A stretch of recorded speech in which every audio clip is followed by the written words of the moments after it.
Добро пожаловать! Это второй сезон подкаста Vision, посвященный ментальному и духовному здоровью. В первый выпуск я пригласил Амира Жантасова, психолога, который рассказал нам, как принимать своих родителей такими, какие они есть. И тебе точно нужно посмотреть этот подкаст, потому что... После этого подкаста у нас будут нифиговые отношения с собой, с женой, с мужем и по работе все ништяк. Да. Мы поймем, что такое здоровая психика. Здоровая психика – это не сама ситуация, которая происходит, а твое отношение вот к этой ситуации. Узнаем главные проблемы современного общества. Мужчина может отдыхать, женщина нет. Женщина вынуждена кушать, приготовить, детей встретить, убраться. Обязательно досмотри этот выпуск до конца, потому что в самом конце тебя ждет крутой подарок от Амира. Не забудь подписаться, поставить лайк. Приятного просмотра.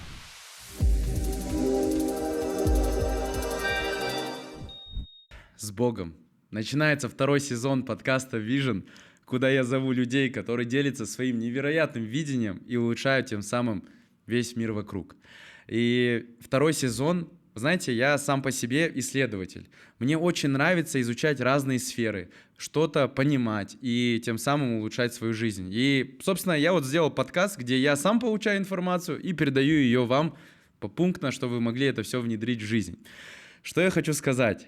Второй сезон, если первый сезон у нас был, знаете, такой про бизнес, про понимание, как вообще нужно двигаться, грубо говоря, то второй сезон я бы хотел посвятить ментальному и духовному здоровью. Я сейчас озвучу свое намерение. Я бы хочу вторым сезоном сделать вклад в общество, чтобы как можно больше стало счастливых, здоровых, психологически людей. Вот с таким намерением я начинаю второй сезон подкаста Vision, а я попрошу тебя сейчас просто вот подписаться, поставить лайк. Для меня это будет лучшим подтверждением, что я двигаюсь в правильном направлении. Погнали.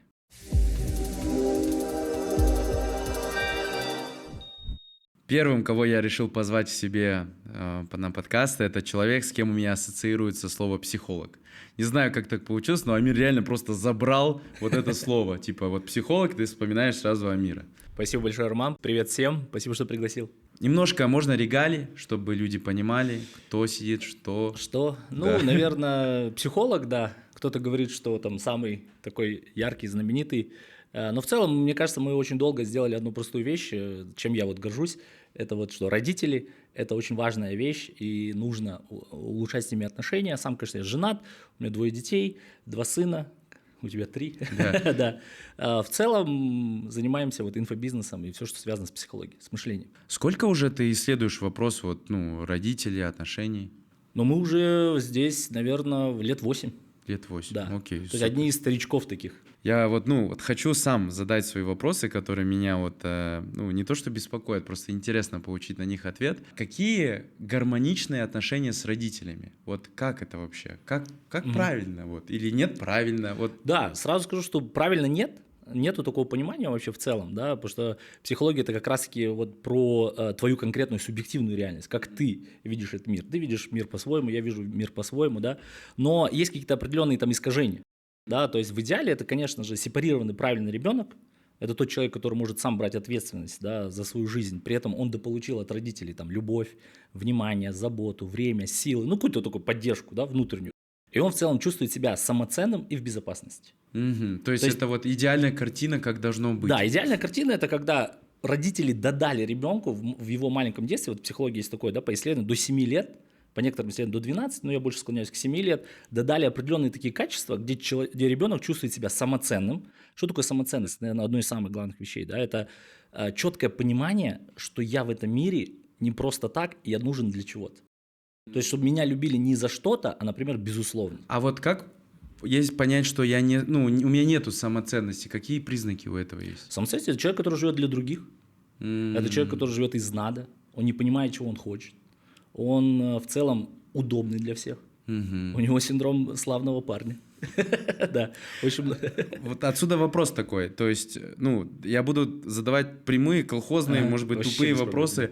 Что делать? Обидеться на родителей? Или это идти там прорабатывать? Что делать? Дополнять это как-то? сидеть там у стула напротив, отыгрывать маму, потом подходить. Как это делать? Ну, есть техники огромное количество, да, я больше вот в когнитивно-поведенческой психологии, это именно все, что связано с мозгом и как ты интерпретируешь вообще в целом. Да, вот ко мне приходят, например, разные тяжелые случаи, да, например, ну, не дай бог, ну, там, родной родитель изнасиловал. У меня даже такие были случаи, да, и каждый проживает это по-своему. Для кого-то накричала мама и сказала, что ты там дура или там ты ведешь себя неправильно, да, это разрушает в целом всю картину ребенка, и он остается в этой травме, и он застревает, и из-за этого у него страдает вся жизнь. А у кого-то бывают более серьезные травмы, да, у меня огромное количество таких, которые не просто я не скажу, что это нормально, их психика относится к этому было, и они не застревают вот в этой травме. То есть в идеале вот здоровая психика – это не сама ситуация, которая происходит, а твое отношение вот к этой ситуации. То есть может что-то произойти в прошлом, но вопрос, как ты к этому относишься. Да. То есть здоровая психика – это та, которая, да, это было.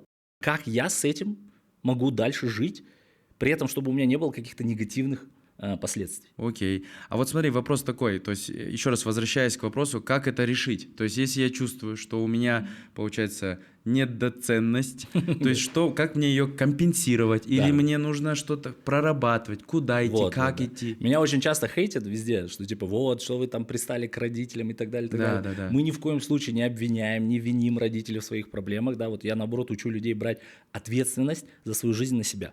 Если очень просто, вот, да, мы говорим, вот есть ребенок, у тебя есть дети. Да. Ребенок должен получить, вот представь, ребенок рождается чистым листом. Да, это как у Маяковского. Крошка сын к отцу пришел и спросил у Кроха, что такое хорошо, что такое плохо. Вот для нашей психики то же самое. Для нашей психики нету хорошо, плохо, морально, неморально. Для нашей психики есть одна вещь. Знакомо мне или незнакомо мне. Если это знакомо, значит безопасно. А если не знакомо, значит опасно. То есть даже если какая-то жесть происходила там в детстве, там папа бил маму, для психики это знакомо, значит это безопасно. То есть вот это вот самый главный инсайт, который в целом в психологии нужно понять. То есть мы некую насмотренность от родителей, да, набираем? Да, мы берем образы. Прикольно. То есть, а что такое, например, что такое быть мужчиной? Это, конечно, силуэт отца, да, это еще Фрейд об этом говорил. Что такое быть женщиной? Например, дочка смотрит, и она сразу понимает гендерно, она распределяет, что я мама, я больше девочка. И, например, если она видит несчастливую маму, замученную маму, которую уставшую маму, злую, напряженную постоянно, психика воспринимает это за норму и говорит, значит, это и есть жизнь. И после этого мы эти образы перенимаем. Вау. Да, уже во взрослую жизнь. Можно ли как-то вот сейчас самостоятельно нашу аудиторию взять и отрефлексировать этот момент? Типа, может, там можно что-то выписать, где я в чем-то повторяю родителей. Есть ли такая практика? Вот 100%. Вот нужно понять одну простую вещь. Без разницы, какая мама ваша была, или там папа, или какие отношения у них были. Очень важно, какие образы у вас сохранились в голове. То есть мы, вот знаешь, как через призму транслируем уже именно наши образы. Потому что когда я ухожу, мы там, например, прорабатываемся глубинно, да, начинается, например, там, вот мама меня не любила, она меня била, она меня сравнивала, там, и так далее, и так далее. В голове образ такой злой, несчастной мамы, которая вот такой постоянно давит, или отца, там, алкаша. А когда мы начинаем просматривать другие образы, там, а мама, там, она готовила, какая она была жена, какая она была мама. Оказывается, что мама была-то в целом нормальной, да? Но образы, которые остались в психике, вот именно через это мы потом транслируем всю свою жизнь. Смотри, а я могу, допустим, вот я просто такой сейчас мысль, да, поймал, а если я выпишу образы, которые у меня застряли в голове, как должен выглядеть мужчина, ну, то есть от папы то, что как должна выглядеть женщина, то есть от мамы, и рассмотреть их и понять, что я забрал, а что я могу, в принципе, и поменять. Такое можно сделать? Это и нужно сделать. А как это сделать? Давай практически, вот дадим практику. Ну, смотрите, первое, да, вот, например, это вот девушкам, да, нужно сделать, например, взять образ мамы. Вот что вы не принимаете в своей маме? Что вы не принимаете в своей маме? Так. То есть, например, там, она контролирующая, она там, в жертве постоянно, она абьюзивная и так далее, и так далее. Все, что вы не принимаете в своих родителях, это неосознанно потом копируется наоборот в вас. Вы можете заметить, что через время вы, наоборот, становитесь мамой. То есть все, что вы не принимаете в маме, это копируется в вас. Ага, и как теперь остановить момент? И вот очень важно понять, что принятие родителей, вот, то есть что такое проработка вообще? Да. Проработка – это принятие. Принять свою маму такой, какая она есть, без желания ее изменить или сделать лучше. То есть вот моя мама такая, и я ее принимаю такой. Вот это и есть проработка. Давайте прямо сейчас остановим подкаст, как всегда, по традиции, и выпишем практику, вот просто, да, что я не принимаю там В маме, в папе, без или разницы. в папе. И посмотреть, как это копируется зеркалом вас. Всё, И это блин. может быть, смотри, прямое зеркало. Например, мама контролирующая, и вы тоже контролирующие, как мама стали. Или может быть наоборот, то есть Капец. антимама. Что такое антимама? Например, папа был абьюзивный, поднимал руку там, на маму, и у девочки формируется только не такой, как папа. И женщина притягивает мужчину слабого. Только чтобы он не был сильным и не поднимал руку. Ой-ой-ой. То есть может быть программа мама, может программа антимама. Офигеть, такая некая компенсация Да, везде есть происходит. компенсация. Прикольно. Я даже от одного психолога слышал интересную мысль, что мы выбираем себе партнера подсознательно, либо похожего Такого же, на, ну там, условно... Или анти. Или анти. Наоборот. Вот сейчас, подождите, вот я просто, ты как психолог, наверное, для тебя вот это легко, ты вот этим играешь, а я-то, ну, как бы тоже думаю, и ребята, может, кто смотрит нас, не психологи, тоже сейчас такие, стоп, это сейчас много инфы. Вот, короче, как я это понял? Можно я так по-колхозному, как я понял? Конечно. Смотри, вот, грубо говоря, я смотрел на свою маму, и мне что-то в ней условно не нравилось. И я взял, потом подсознательно пошел и нашел женщину, ну, не похожую на Я мою хочу, маму. чтобы она не была такой. Да. Либо я такой, блин, какая моя мама классная. И я иду, Неосознанно. подсознательно нахожу похожую Да. на маму. Ну, то есть, грубо говоря, вот как я говорил, мы рождаемся чистым листом, и то, что мы видели, мы принимаем, что это и есть жизнь, это и есть норма. И после этого мы через эту призму и смотрим в целом на мир. Прикольно, Стоп Инсайт. Давайте здесь напишите в комментариях. Ваш партнер, он похож на вашего родителя, да, то есть или нет? Интересно, просто пронаблюдать. Вот даже хочется в одном комментарии почитать, посмотреть, это Да, и правда или как? что интересно, может быть полная противоположность. Полная, Да, офигеть. или, например, частичная. То есть, например, папа хорошо зарабатывал, умел зарабатывать, да, и это вы скопировали, например. А, например, какой он был дома, например, абьюзивный, да, там, или там, поднимал руку, не дай бог, и так далее, вы это убираете. То есть, вот вопрос как раз-таки, мы можем собирать только то, что в нас загрузили. Прикольно. И вот когнитивно-поведенческая психология – это как раз-таки про это. То есть, проработка и принятие родителей – это замена фильтров. А мы не можем поменять маму, мы не можем поменять папу, но фильтры мы можем менять. Так вот в чем суть проработок. Да, вот это и есть принять. Я вот сейчас тебе объясню, чтобы всем было понятно. Например, мой папа, вот я вот могу рассказать один образ отца моего. Давай. Мой папа, мужчина, всю жизнь работал простым трактористом и комбайнером, это так и есть, зарабатывал копейки, был слабже, чем мама, да, и умер в 54 от инсульта. Вот это один образ, который я могу загрузить себе. А вот второй образ, тот же мой папа. Мой папа всю жизнь занимался своим любимым делом. Он был реализованным по-своему. Он любил невероятно свою маму и жил ради нее. И это была вообще любовь всей его жизни.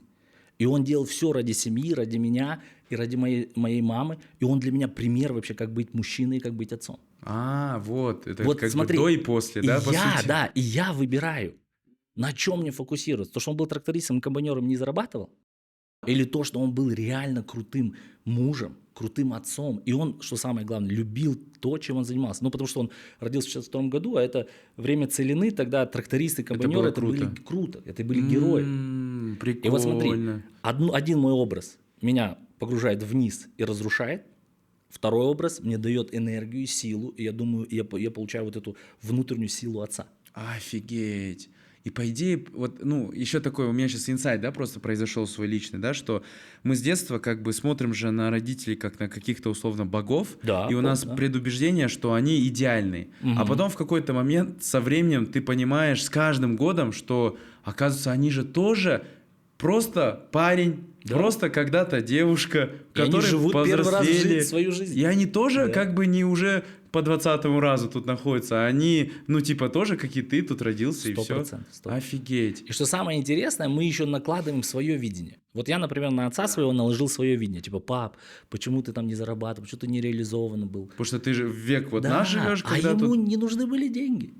Мой папа, ну, то есть в Советском Союзе совсем же другое мышление, были другие Охренеть, образы. охренеть. И вот что такое проработка? Проработка – это как раз-таки принятие своего родителя таким, какой он есть, без желания его изменить или поменять, но поменять фильтр, как ты на его видишь. Четко. Там был момент такой, я вспомнил, ты говорил, вначале мы сказали, выпишите все, что вот... Вы не принимаете. Не принимаете. Найдите зеркала в себе. Так. Да, зеркала могут быть очень важны. Прямые, например, мама жертва и вы жертва. А могут быть кривые. Например, мама пьет алкоголь или алкоголичка, а вы вы алкоголь вообще не зожник, пьете. вообще Да. страшно. Но у вас есть другие зависимости. А. Например, от еды, от людей. Это называется кривое зеркало. Оно все равно скопируется. Да, вот это очень важно. То есть люди думают, что да нет, я не такая, как мама. Я не пью, а вот она пьет. Я там вышла замуж, а она вот всю жизнь прожила одна. Нет, это чуть другое будет. То есть это будет по-другому, это называется кривое зеркало. Так, прикольно. То есть да. Но в конце концов очень важно. То есть проработка родителей – это в конечном итоге поменять образ своего родителя у себя в голове. Как это сделать? Да? Первое. Это нужно вспомнить все вообще прекрасные события, которые у вас были связаны с этим родителем. О. Их может быть 2, 1, 3, ну прям выписать. А можно прямо это Да. как практику сейчас зафиксируем? Выпишите списком для себя моменты счастливые рядом с мамой, с папой. Мне кажется, это прекрасно. Это, да, вообще вот детские воспоминания. То есть можно даже, если ваши родители живы, вы можете с ними общаться, прям, мам, а помнишь, когда там я сломал руку? Пап, а помнишь, когда ты меня возил там на тракторе? Это очень важная вещь, вот именно встать в правильную иерархию. Я всегда говорю, что родители для Всевышнего всегда выше, чем вы. Все наши проблемы начинаются, когда мы начинаем возвышаться над своими родителями. Учить их жизни, не принимать, считать, что они слабые, винить, обвинять. И вот как только вы начинаете возвышаться, вас обязательно опустят вниз. А вот можно я скажу, вот как есть так у меня такой термин, да, снимать трусы или штаны. Вот у меня был такой период, и, если честно, иногда он проявляется. Особенно, когда я начал больше зарабатывать, у меня там появилась какая-то известность и так далее. В один момент я начал учить родителей жить. Вот честно скажу. Да, вот да. не буду... А мы тут- все так делаем. Да. И да, после этих разговоров было очень сложно. Ты чувствуешь, что ты какую-то сделал херню сейчас. Да. А вот как правильно, вот обратно задают тупой вопрос. Да. Сидишь за чаем, пьешь, да, Ага. и тут родители что-то говорят, а ты как бы, примерно знаешь, как было бы классно. И что тут надо сделать? Нужно, вот смотрите, без разницы, сколько вам лет, ребят, 50, 60, но без разницы, чего вы достигли. Вы доллары-миллионеры, вы крутые, вы знаменитые, а ваши родители простые работяги. Ваши родители всегда выше, чем вы, и они всегда будут видеть вас детей. Потому что нужно всегда оставаться в позиции ребенка. Вот у меня там на курсах, где-то на это, я даю вот прям технику позиция ребенка. Это как? Позиция ребенка – это 30 дней быть в позиции ребенка. Это не учить, не возвышаться, не ругаться, промалчивать где-то, где вот вы хотите поспорить. Да, 30 дней ты выдерживаешь четкую позицию. Но при этом, первое, просить у них совет. Вот, например, ты можешь попросить совета у своего папы, который, казалось бы, он вообще никак не понимает и не шарит вот в инфобизе. Да, или да, в чём-то да, это. да. Вот попросить у него совет.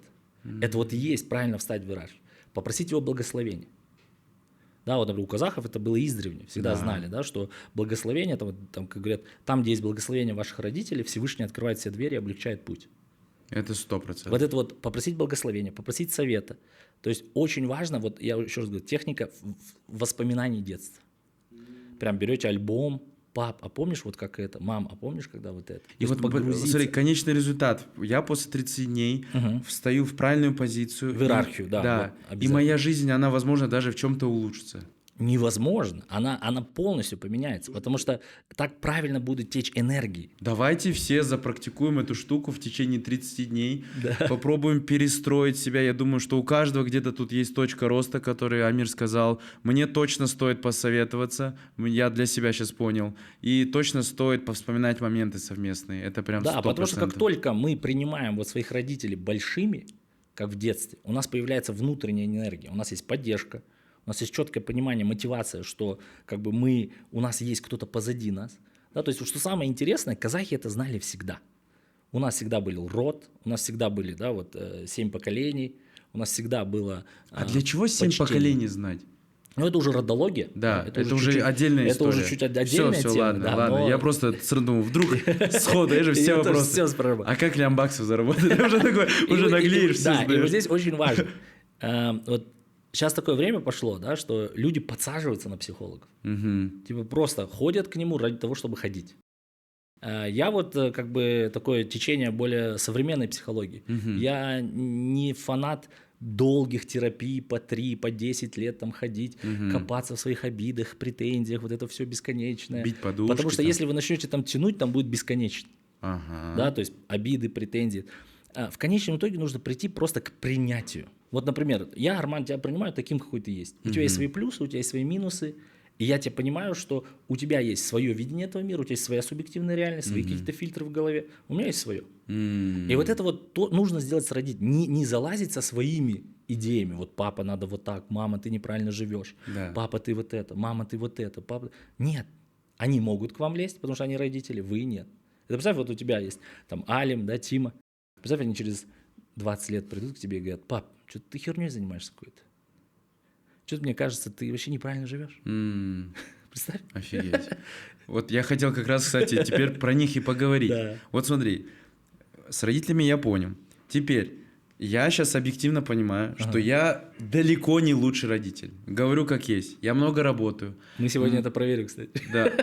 Окей. Да. Мало времени уделяю им. Если честно, не всегда в фокусе на них. Ага. То есть бывает такое, сидишь, у тебя глаза стеклянные, ты думаешь о работе, да? Да. Могу накричать из-за того, что я о чем-то переживаю. Грубо ответить, проигнорировать. Ну, да, есть какие-то моменты, но я сейчас хочу именно пойти в правду, именно в то, что у меня не прям хорошо получается. И это нормально. Нету хорошо и плохо. Вот. Вот это очень важно. Нету хорошо и плохо. Есть определенные базовые вещи, которые ты как отец должен дать. Вот давай вот здесь посмотрим. Давай, Да? вот, давай, Вот. дай какую-то базу, Да. фундамент, как Вот мне, смотрите. как отцу двигаться, Да. грубо говоря. Вот для мамы, для отцов. Мама должна дать ребенку вот 3 основных элемента. Первое – это любовь.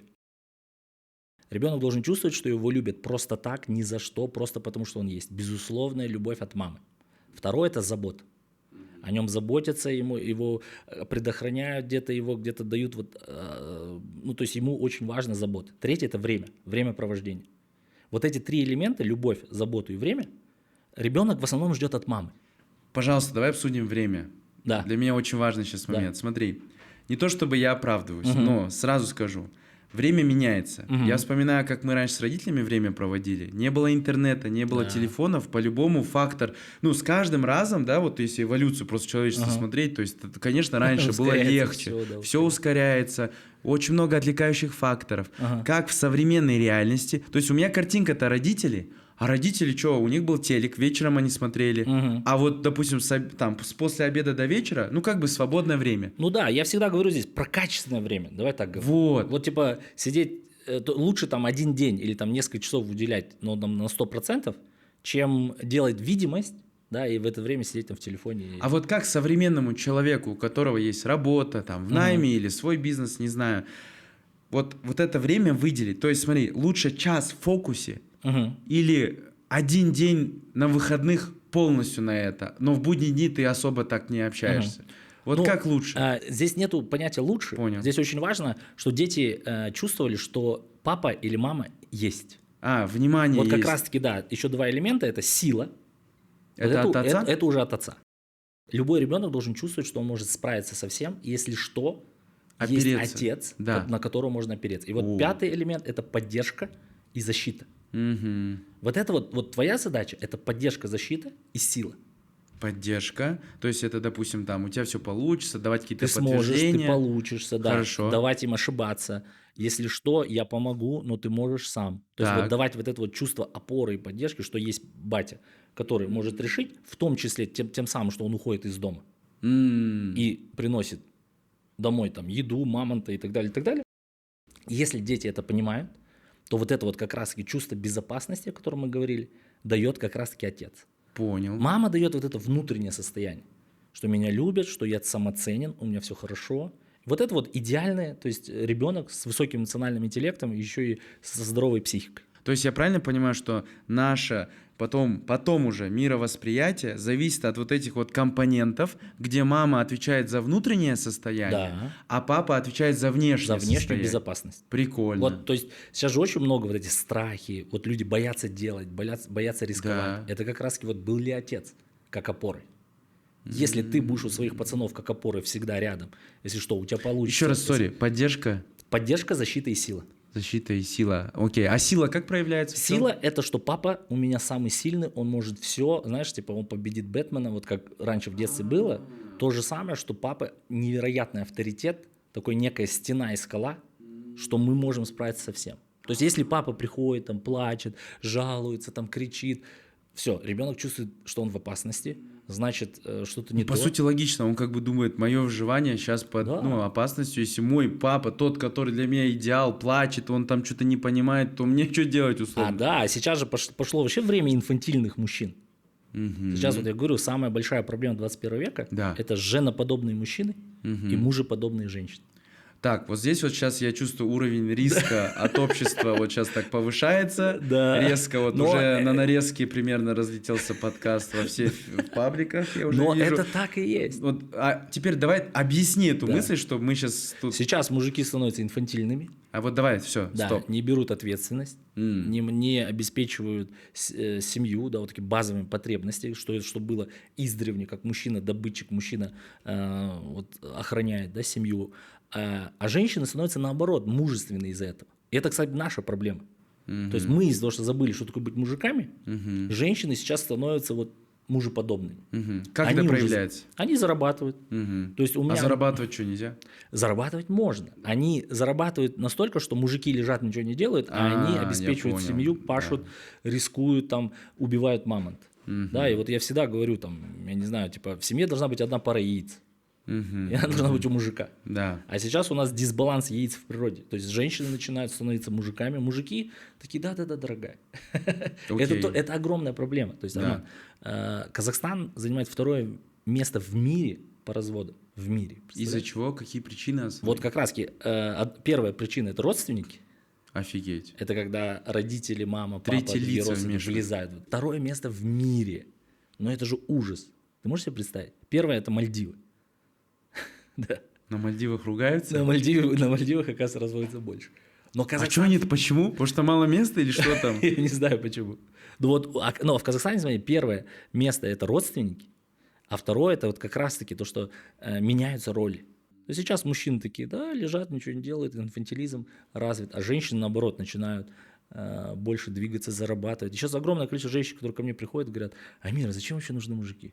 Для чего?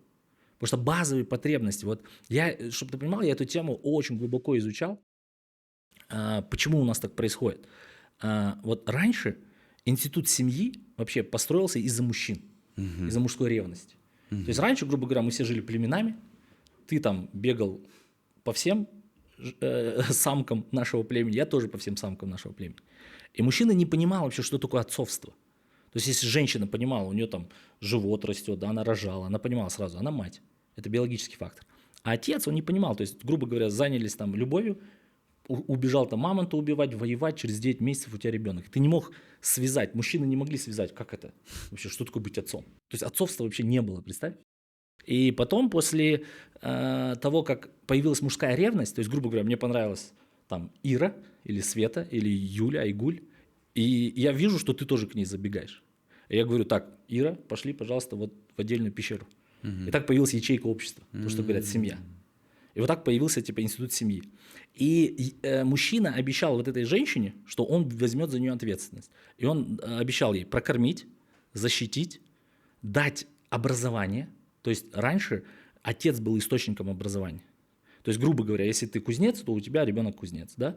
Дальше семя, сильный род, да, гены сильные, защитить, прокормить и физическая сила. То есть поднять, перетащить, спахать плугом – это мужчина. Вот эти 5 элементов обещал мужчина женщине. И 20 век полностью это уничтожил. Первое – это Первая и Вторая мировые войны. Когда просто мужчины Когда, умирали. да, около 100 миллионов мужчин вымерло за 30 лет. Такого не было никогда за всю историю человечества. И женщины научились жить сами, выживать сами.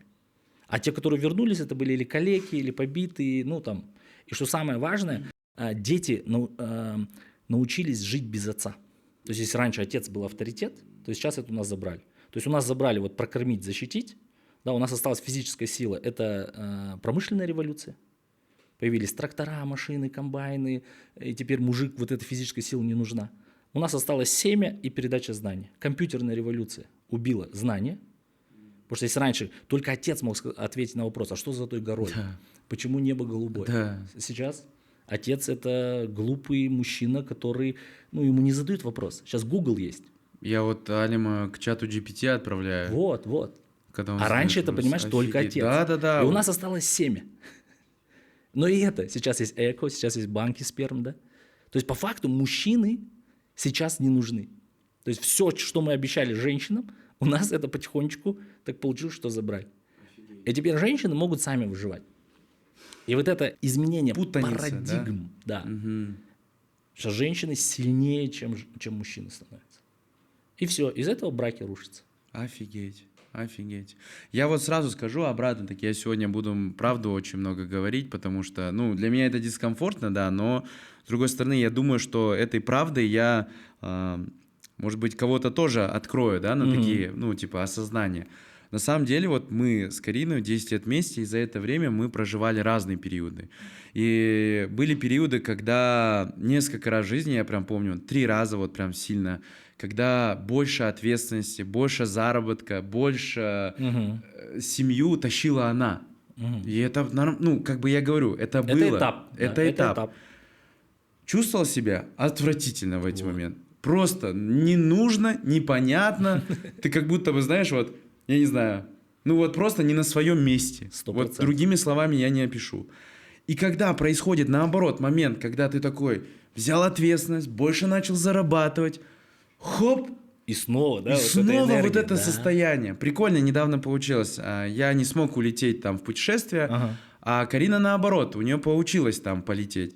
Я остался дома и там просто увеличил свой заработок, взял больше ответственности и так далее, и так далее. Она возвращается, ей хорошо со мной.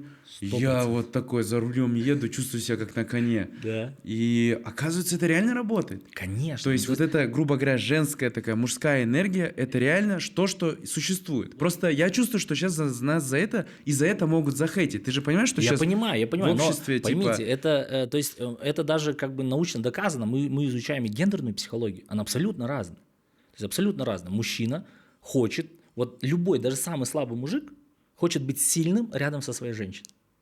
И любая, даже самая сильная женщина хочет быть в защите, в слабости рядом со своим мужчиной. То есть так мы устроены. Ну, то есть так вот, ну как бы вот это, знаешь, как, например, там типа мужикам не дано рожать детей. Мгм.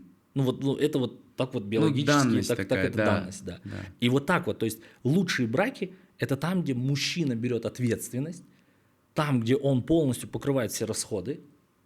Женщина тоже может зарабатывать, но женщина должна зарабатывать на своем любимом деле. И для себя? И для себя. Вот смотри, вот у меня так, я, получается, дома все оплачиваю, да, расходы все основные и так далее. Ну, допустим, какая-то часть есть на Карине, условно, там, покрытие, там, секции для детей, Да. няни, вот это все. Это Да. нормально? Ну, Это- обратно-таки, да. нет, нормально. или- Это ваша договоренность. Да. Вот что я скажу, что ненормально. Давай. Вот смотри, когда женщина пашет, чтобы прокормить семью вместе с мужиком на равных, это ненормально. То есть вот представь, мужчина, женщина выходят на работу в 8 утра, пашут, работают, в 7 часов вечера возвращаются домой. Мужчина может отдыхать, женщина нет. Женщина вынуждена кушать, приготовить, детей встретить, убраться. То есть женщина дома вынуждена еще. Конечно, мужчина может помогать. Да? Сейчас вот эти роли меняются. Но все-таки у нас такое максимально патриархальное общество, у нас женщина пашет. И получается, что женщина энергетически истощается. То есть она пашет на работе и пашет еще дома, и приходит так, что она энергетически истощается. А потом мужик удивляется, а что ты не такая красивая, что ты набрала там, что ты это. Ну, потому что ты не можешь покрыть ее. Вот в идеале как должно быть, да, вот, ну, например, там, типа, когда мужик покрывает все расходы, а женщина занимается своим любимым делом. Офигеть. То есть вне дома, смотри, женщина дома тратит энергию, она помогает за детьми, Да. смотрит, убирает. Вне дома она должна наполняться. Мужик, наоборот, дома отдыхает, вне дома он должен тратить энергию, зарабатывать, рисковать. Прикольно, окей, То есть услышал. это как бы, это психологически так устроено в нас. И когда женщина чувствует себя в безопасности, вот задача мужика – дать женщине своей безопасность. Вот когда женщина чувствует себя в безопасности, она начинает расцветать. Мгм, Тогда да. и борщ вкуснее, и голова не болит, и дома классно. Вот, то есть женщина – это вообще энергетический центр семьи. Я всегда говорю. Настроение в доме зависит от женщины. Если женщина злая, вот у меня когда супруга злая, у меня даже кот напряженный ходит, дети злые. Ну, то есть, понимаешь? То есть, а если женщина расслабленная, в легкости, она чувствует себя в безопасности, тогда мужчина тоже наполняется, и весь дом наполняется Да, энергией. прикольно. То есть такой инь-янь, да, происходит? Инь-янь, да. Если женщина энергетический центр семьи, то мужчина кто? Мужчина, то есть тот, который приходит добытчиком, приносит в эту семью наполняется в этой семье, отдыхает, идет дальше воевать, завоевывать мир. М. То есть, понимаешь, а когда происходит так, вот ко мне приходит, у меня же там тысячи людей приходят. Мгм. И когда я вижу это все чаще и чаще, то есть вот это вот подмена ролей. И получается так, что женщина пашет, работает, устает, она энергетически еще дома истощается, а потом мужчина приходит и говорит, ну что-то ты какая-то не такая. То есть он не получает от нее энергии. То есть он не наполняется, понимаешь? И у них начинается все, раздрай в семье. Из этого развод.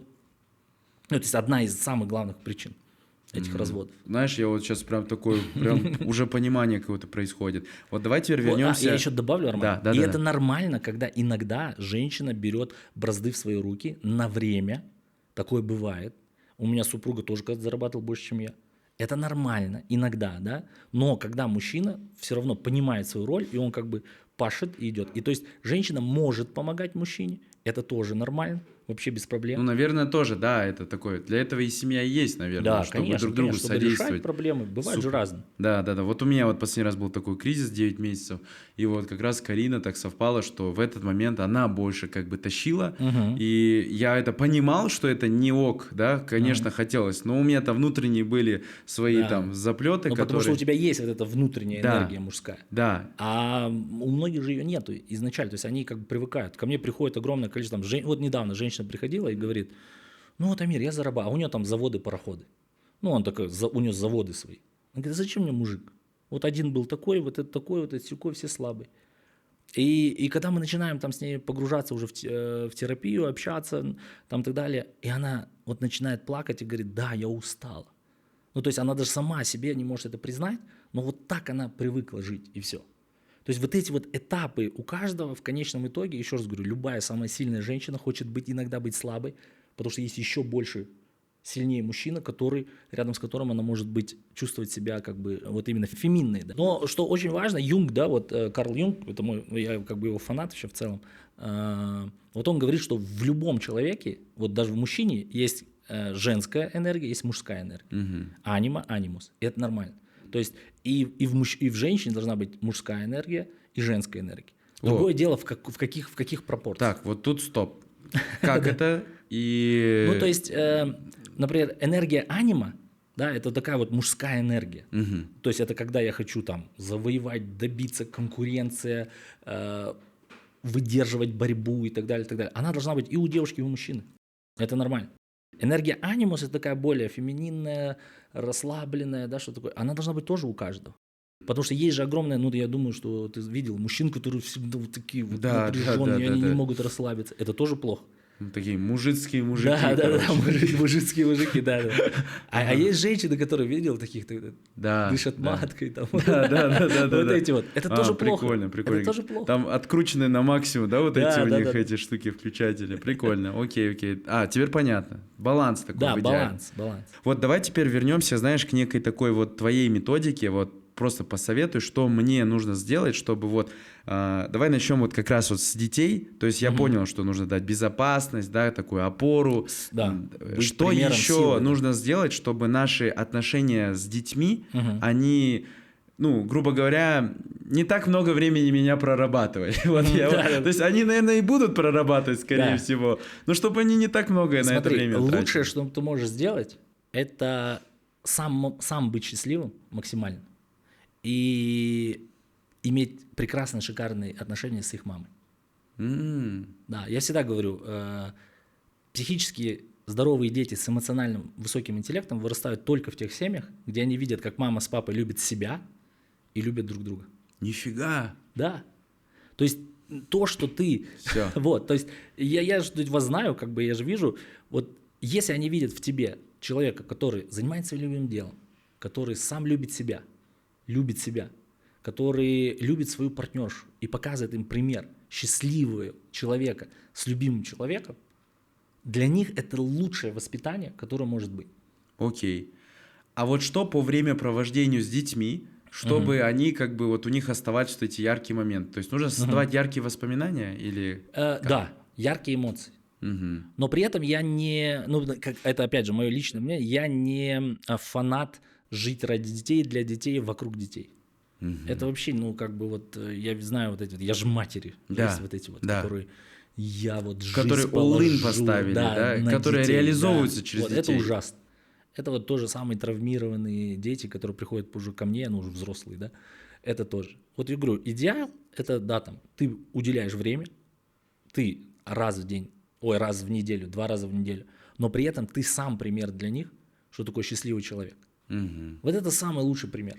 И твои отношения с Кариной, это для них как бы в целом построение целой вселенной в их голове, как они потом будут жить. Прикольно. Поэтому я ну то есть сейчас же у нас еще же такое есть очень, живем ради детей. Вот это тоже ужасно. Как бы. Когда муж с женой как кошки с собакой, ругаются, там, дерутся и так далее, а при детях там ути-пути-пути. Дети-то все равно все чувствуют. Дети все равно это видят. Дети все равно это понимают, какая обстановка в семье. То есть в идеале это классная, шикарная, любящая, иногда, конечно, там эмоциональная, это нормально, да, но хорошая обстановка в семье. Окей, хорошо, принято. Ну, блин, знаешь, слава богу, я думал, ты сейчас скажешь там 3 подхода, значит, Нет. идешь, целуешь вот так, потом вы разговариваете об этом, вот список вопросов, а оказывается все просто. Это Да. круто. Классные эмоции. Вот, то есть, ну, в идеале, конечно, это, да, то есть, если вы запланировали что-то, что было эмоционально закреплено в их головах. А сейчас перебить там гаджет очень сложно в эмоциях, да. Ну, то есть, они находят какой-то свой мир там в виртуалке. Я, насколько понял, ты какую-то штуку с собой принес, подготовил. Да. Я вот не понял, что это такое, но мне интересно. Ну вот, да, есть, вот я же говорю, есть такая тема, как, например, там, бесконечно ходить по психологам, бесконечно прорабатывать по 3 года, там, так далее, так далее. Я против вообще вот этого. Я Дизлайк говорю, сейчас от всех психологов уже идет. Ну, я да? знаю, да, что психологи там захейтят и так далее, но я вот знаю людей, которые подсели на психологов вот как на наркотики.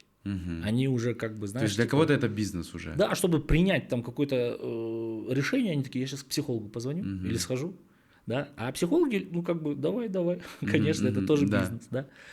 Поэтому я вот больше отношусь к тому, что типа есть определенные вещи, которые можно сгладить и максимально быстро вот энергетически состояние свое поменять, чтобы ты был наполненный, и вот все, что тебе мешает вот действовать и где-то вот как бы мешает тебе вот взять и сделать, это вот какие-то определенные там несколько всего лишь вещей, о которых мы сейчас поговорим. И я вот придумал, ну как бы, не то что придумал, я разработал такую свою авторскую методику, с которой вот в целом мы работаем вообще со всеми. Да, то есть на своем массовом там курсе, на продукте. Я ее назвал «Код Всевышнего». Код Всевышнего – инструкция к счастливой жизни.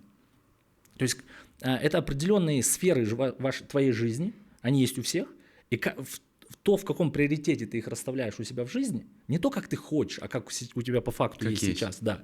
В целом может показать практически все твои проблемы. А вот сейчас зрители смогут для себя тоже это сделать? Тоже это как практика. Дома сделать эту практику. Погнали? Да, поехали.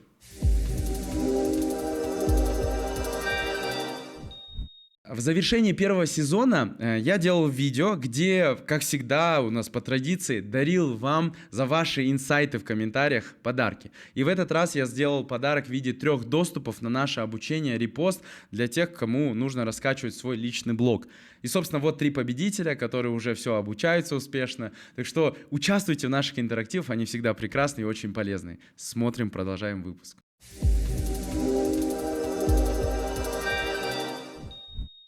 У нас тут эксклюзив. Я не знаю, что это такое, но выглядит очень серьезно.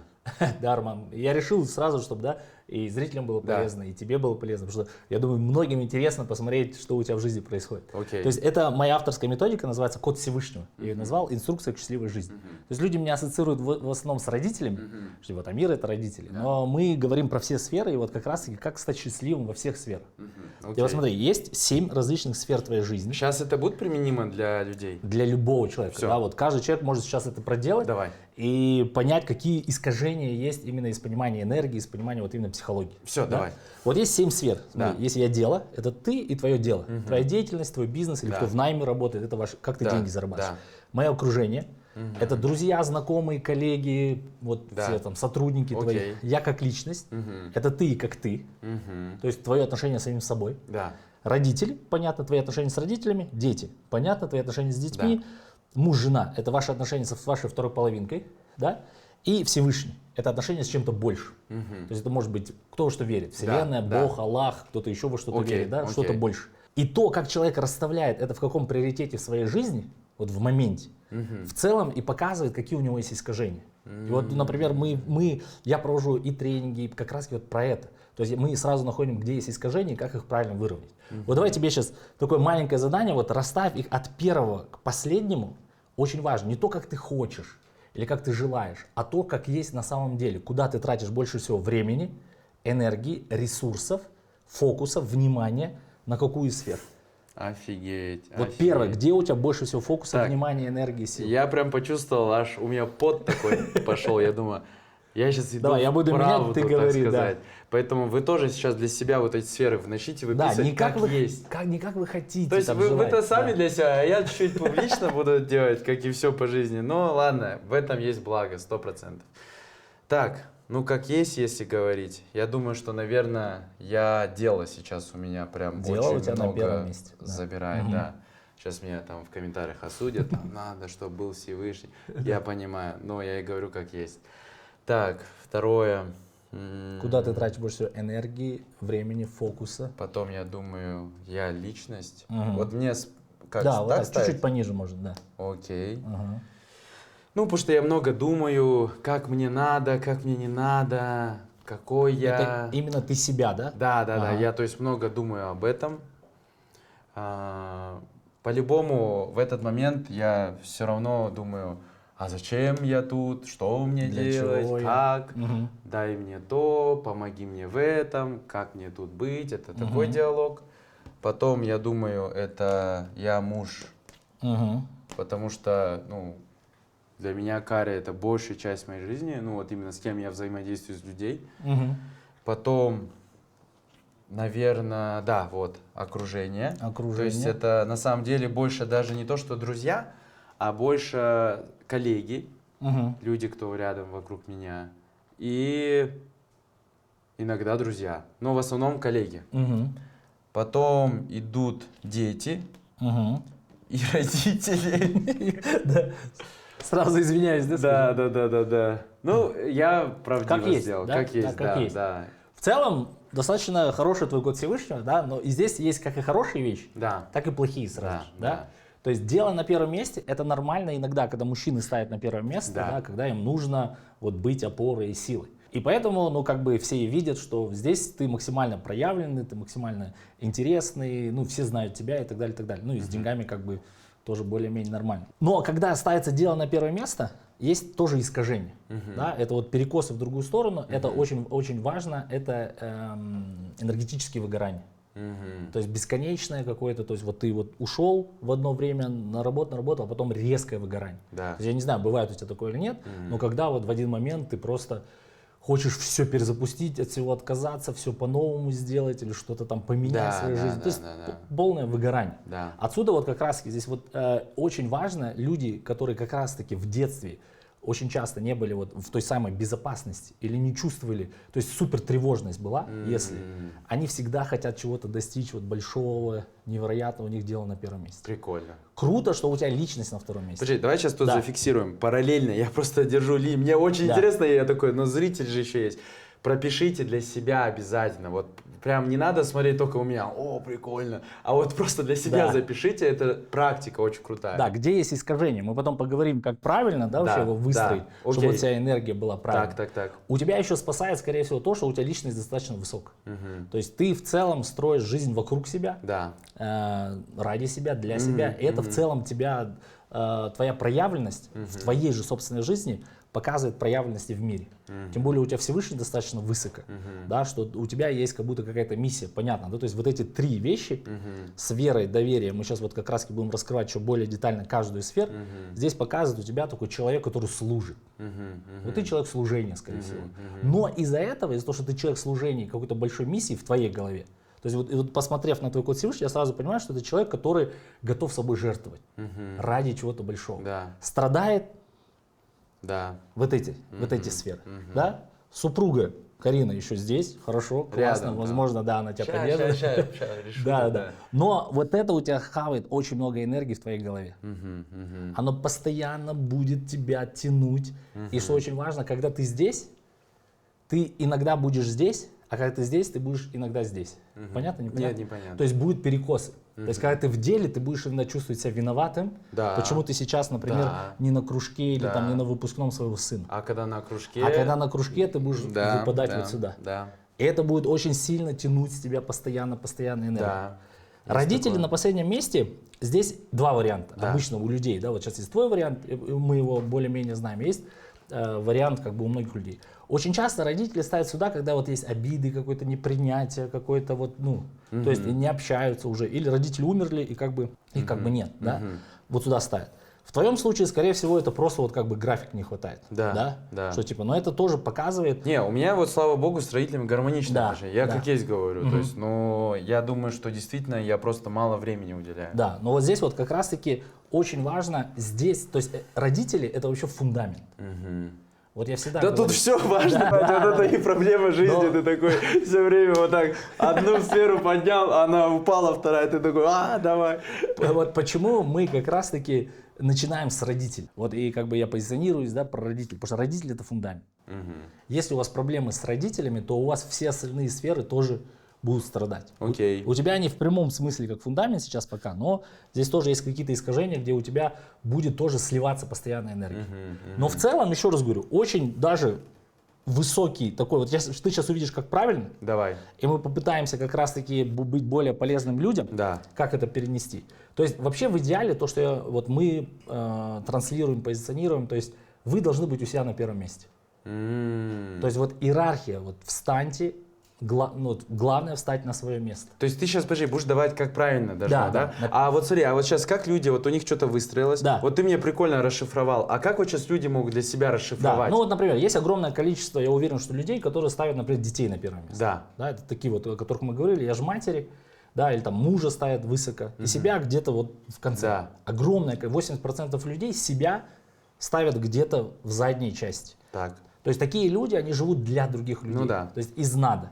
А там уже в целом просто жить не свою жизнь, да, заниматься не своим делом, то, что мама там попросила или сказала, да, поиск своего предназначения, миссии у них тоже потерян. И оттуда идут все проблемы. То есть вот я всегда говорю, первое, что вы должны сделать, это поставить себя на первое место в своей же собственной жизни. А вот есть у тебя какие-то, не знаю, может там, какие-то чек-листы, не знаю что, где типа, если у тебя комбинация из первых трех, у тебя вот так, а если у тебя так, то вот так. Да. Это очень сложная система, то есть понимаешь, что вот мы, например, Как смотрели, это можно вариаций может быть около там, что-то мы смотрели, там 90 миллионов, что ли, если вот их менять. Реально? Да. Каких может Так, быть. Но и- есть определенные четкие сферы, как обычно люди ставят. Да. Например, очень часто дело идет на первое место. Это вот, которые люди там пашут, работают, чтобы выжить или там выгорание. Особенно, когда это женщина ставит на первое место.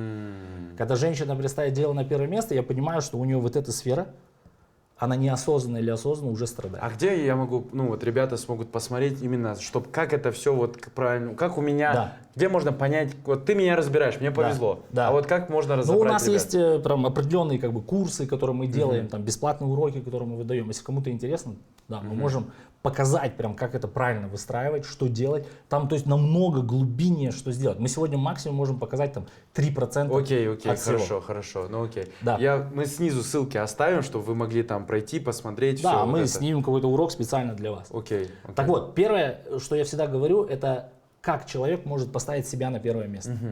Все проблемы начинаются у человека тогда, когда он не может себя поставить на первое место. То есть я как личность. А вот сейчас я мыслю сразу вот со стороны, допустим, такого, ну, ребят больше религиозных, да, Да. они скажут, ну, Всевышний же должен быть спереди. Мы сейчас, а мы, как мы сейчас вот? это тоже проговорим. Да. Вот это очень важный вопрос, ты Да, прям сразу. да. Да? Сначала мы ставим себя на первое место, это как раз любовь к себе. А что такое любовь к себе? Любовь к себе это четкое понимание, четкого понимания, кто я и чего я хочу. А кто я, это имеется в виду что? Типа позиционирую? Я слесарь, я или Да, кто? это может быть разные вещи, да, мы можем вот сейчас как раз-таки с темой «Я дело» разобрать. Сейчас мы расставим ее Да, правильно, а потом окей. я вот буду показывать Ну, я более, да. просто хотел знать, что имеется в виду, кто я? Кто я, это вот для чего я пришел на этот свет вообще. Свою миссию. Вот это то, о чем ты постоянно думаешь. Да.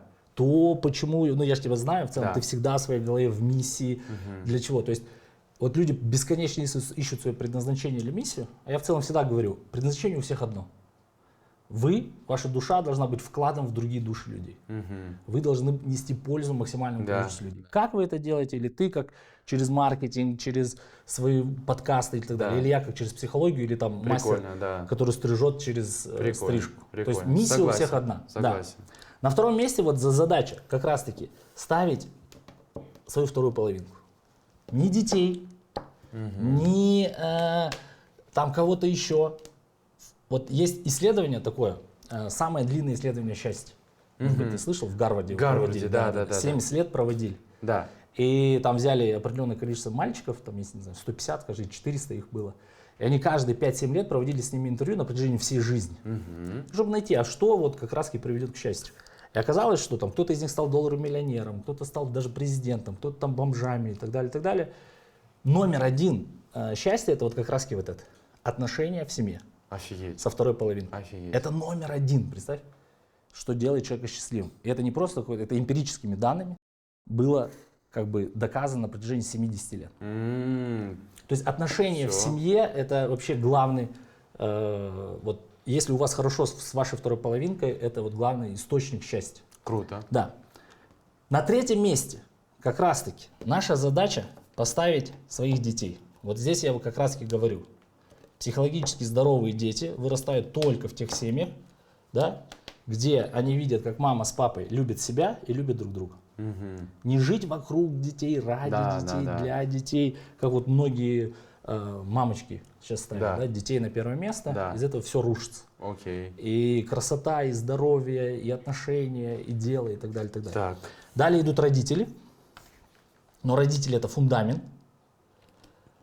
Родители — это фундамент. Это Как мой раз-таки- воскресный день такой, знаешь, типа, Да, вот. я сегодня Да. с семьей, типа. Это вот семья. То есть по Ага. факту, в конечном итоге, что я доношу, да, что классно, конечно, деньги зарабатывать, классно это все Да. есть. Но когда у тебя вот здесь все хорошо, когда у тебя в тылах ты наполняешься энергично, ты чувствуешь поддержку, опору и так далее, вот здесь идет как раз таки дело. Дело. То есть мы вот, например, разбираем каждый этап у человека. Если человек приходит, мы говорим так, а что у тебя здесь, а что у тебя здесь, как мы здесь прорабатываем, какие у тебя здесь, например, проблемы, какие у тебя здесь проблемы, где ты теряешь энергию, где у тебя теряется вот фокус внимания, высасывается, Да, вот, знаешь, да. незаконченные дела, Да. обиды, претензии, злость. Далее идем. Это окружение. И вот здесь самое интересное, это понятное окружение. Самое интересное, то, о чем ты говорил. Всевышний, он здесь. И у меня есть читерская такая вещь. И он вот здесь. Да. Вот так. Все вот начинается так, Всевышним, и все Всевышним заканчивается. Вот так. Всевышний, он на нулевом и на конечном месте. То есть, но Всевышний — это очень важная вещь. Вот у тебя достаточно высоко он стоит. Да. И я вот здесь хочу вот эту именно сферу немножко у тебя раскрыть. У каждого из сферы мы еще прорабатываем определенные качества. То есть здесь в я личности есть 3 качества, здесь есть качество, здесь есть качество, здесь есть качество, здесь. И вот самое интересное, наверное, вот я Всевышний. Это вот как раз такие 3 интересные вещи. Это вера, это доверие, это легкость. То есть вот как построить свою жизнь так, чтобы у тебя было все легко, в легкости, а это и есть счастье. То Что для- такое в легкости? Вот что это такое? Это типа, когда ты идешь, и у тебя все вообще вот так вот прям складывается? Вот или смотри, нет? как интересно. Что для тебя счастье? Счастье это когда, ну вот то, что я делаю, вот сейчас, допустим, я счастлив. Почему? Потому что я вот прямо сейчас в моменте передаю, во-первых, сам получаю информацию очень полезную. Параллельно это приходит, ну это становится пользой для тех, кто смотрит. 100%. Параллельно ты там, да, тоже ты сам раскрываешься. кайфуешь, я Да, кайфую. короче, я тут вижу для всех благо, короче. И когда я вот Да. понимаю, что какое-то действие несет наибольшее благо для наибольшего количества людей, вот это Вот, я видишь, у кайфую. тебя вот как раз вот эта сфера, видишь, достаточно высоко стоит. Это вот это служение. И вот счастье — это и есть легкость, подумай. Все, что идет легко. Вот, например, у нас с тобой будут классные отношения, счастливые, Да. если у нас не будет никаких обид, претензий друг к да. другу, да? То же самое с женой. Когда вот счастливые отношения с женой. Да, Когда они легкие. да. Что когда классные отношения в деле своем. Когда они легкие, когда ты приходишь на работу. А утяжеляет легкость. жизнь какие-то проблемы, обиды, Да, вот это все, да. что в голове, Все, да? что в голове, вот это вот как раз мы убираем. А, То есть, например, человек прикольно. приходит и говорит, я несчастлив, например, с женой своей или с мужем. И мы смотрим, а где они потеряли легкость? Ух ты, ух Не- ты. Измены, не договорились, Да. где-то не сдерживают обязательства друг друга, подставляют друг друга, накопленный какой-то Так. негативный потенциал. И мы делаем так, чтобы была легкость. И то есть нужно в каждой сфере Да, думать, а где у тебя, нелегко. где ты потерял легкость. А, где я потерял легкость, ё-моё. Вот, например, посмотри на эти сферы, Да. и где ты чувствуешь сейчас вот это вот, что-то вот комочек энергии застывший. Где ты потерял легкость? Так, знаешь, где я потерял Или с каким лёгкость? человеком? Я потерял легкость в детях, Мгм. потому что у меня мало с ними общения. И ты чувствуешь себя виноватым. Да. И это постоянно тянет Да, в себя энергию. да. Вот. И Значит, типа- ты потерял легкость. И поэтому нужно просто увеличить общение. Да. Все. Ты должен туда дать энергию, Да. чтобы у тебя как бы Прикольно. все пошло. Прикольно. И прикол здесь вот это вот вера и доверие. Вот доверие дает ту самую легкость. То есть люди много верят, типа я смогу, у меня получится, или верят во Всевышнего, Да. но у них нету доверия. А доверие это что такое? Это то, что идет до веры. То есть это то, что зависит не от вас, возможно, но ты понимаешь, что есть какие-то определенные силы, которые дают тебе энергию. В том числе, например, муж-жена. Да. Например, у тебя с Кариной, у тебя должна быть вера. Вера это то, что зависит от тебя. Да. Веришь ли ты в Карину и в эти отношения? Доверие это то, что от нее зависит. Ты не можешь на это повлиять. А, прикольно. Понимаешь? И можно проверить на фильтр, все эти сферы, Все на сферы. фильтр, насколько я доверяю. Где я верю, давай возьмем бизнес, например. Давай, да. Например, если у тебя вера в твое дело, Да, есть. и если у тебя доверие с высшим силам, команде, Команде. людям, да, что, и тогда у тебя появляется легкость. А люди многие, к сожалению, это делают через сложность. Они, например, только в вере, но без доверия. Я правильно понял твою методологию? То есть я беру вот эти 3 фильтра, Да. вера, доверие, легкость, и смотрю, так, я личность. Что у меня тут? Верю Да. в себя? Опа, не верю, допустим. Да, И вера в себя. выписываю. Да. Доверяю ли я себе? Да, потом доверяю ли я себе? Есть ли у меня легкость с самим собой?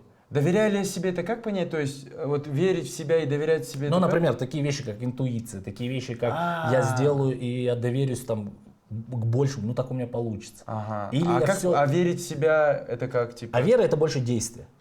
Смогу ли я? То есть многие люди же еще же не верят. То есть вера равно действие. Мгм. Сейчас объясню. Да, Когда я верю, я действую. да. Если я, например, хочу там, запустить подкасты, Да. я могу бесконечно о них говорить, но если я не верю, Да, то ты я не будешь только верить. говорю. Да, да, да. Вера равно действие. Прикольно. Да, но действия тоже недостаточно. Действие это то, что зависит от меня. Да. Например, ты хочешь Да. наладить отношения с женой. Не, подожди, давай вот здесь Да, сейчас, да. чтобы я прям точно Да. понял. Например, вера это действие от меня. Доверие это действие от объекта ко мне. А вот в этом случае как? Ну вот, например, вера это, например, то, что ты делаешь какие-то свои Да. последовательные действия для того, чтобы что-либо получить. Например, накачать свое тело. Да. Но тебе нужно же еще же доверять своему организму, тренеру. Понимаешь? То есть твоя задача очень важна. Не только делать от себя, но еще и доверять каким-то дополнительным объектам. Окей, я такой условно вот там про тело, Да. я такой верю, что смогу, но я, допустим, оказывается, тренеру не доверяю. Да. Надо тренера заменить, допустим. Да, Ну, условно. или я вообще думаю, да я все сам сделаю. Все, понял, хорошо. Доверия нет. Хорошо. И все, и в принципе я беру в каждой сфере. Вот здесь очень важно, да, смотри, вот это, вот потому что я Всевышний, оно начинает и заканчивает, Да. оно проходит через все сферы. Но так у каждой сферы есть свои еще качества. То есть наша когда у задача тебя вот это. гармонизированы все сферы жизни, Да. это и есть счастье. В правильном Всего порядке. лишь надо до хера работать. Оказывается, вот так просто. Это же Поэтому ужас. давайте мы подготовим для вас Кстати, бесплатный урок, да. Давай, я знаешь, что здесь хочу добавить? Во-первых, да, если это дадим, чтобы у людей Да. закрепилось, классно будет, мы ссылку оставим. Во-вторых, я хочу сказать, очень важный комментарий, можно я такое свое мнение скажу? Дайте этому полгода-год. Ну вот в Конечно, целом. конечно. То есть, я не знаю, ты согласен в этом плане или нет, что большие трансформации, реально, когда ты что-то делаешь, сдвиг большой в каких-то сферах, он не происходит вот так. За один месяц, за один 100%, день. 100%. Это полгода-год. То есть вот сейчас не надо думать, елки-палки, Это очень как мне сложно, теперь? типа, да. По чуть-чуть, степ-бай-степ. Но я думаю, мы не будем добавлять, а то у людей вообще мозг взорвется. Все, я понял. Да. Достаточно. Короче, после этого подкаста у нас будут нифиговые отношения с собой, с женой, с мужем, и по работе И со все всеми, ништяк. Да. Ладно, ну слушай, это уже круто. И то есть, по факту, любой человек, который может прийти, он может вот понять сначала, какой у него сейчас код Всевышний, и он сразу может понять, где ошибки. А если эти ошибки, это вот как ты сказал, вот, например, с детьми, это всегда у тебя ест энергию. Понял. У тебя постоянно высасывает, вот как незавершенные дела. Короче, как... надо решить просто и все уже. Да, нужно Пойти вот это туда. все проработать, где-то принять, где-то отпустить, выстроить правильно, и тогда вы будете максимально счастливым человеком.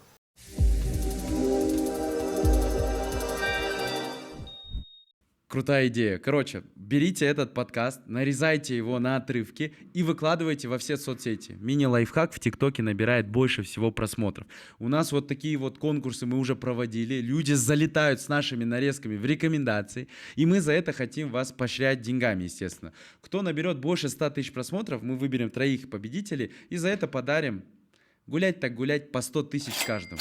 Так что просто берите, нарезайте эти отрывки, выкладывайте во все соцсети. И просто за это, кто наберет больше 100 тысяч просмотров, мы сделаем 3 подарка. Участвуйте до следующего выхода подкаста. У вас есть ровно неделя. Погнали.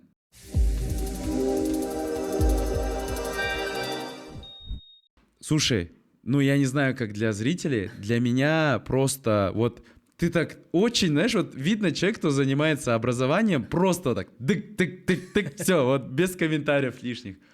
Да, Благодарю спасибо, тебя. Мне тоже было очень приятно. Спасибо зрителям. Надеюсь, что получился крутой вообще в целом подкаст. Твоя энергия, как мы вообще в целом... Я даже вот не понял, как мы быстро так закончили. Да. И у нас есть традиция.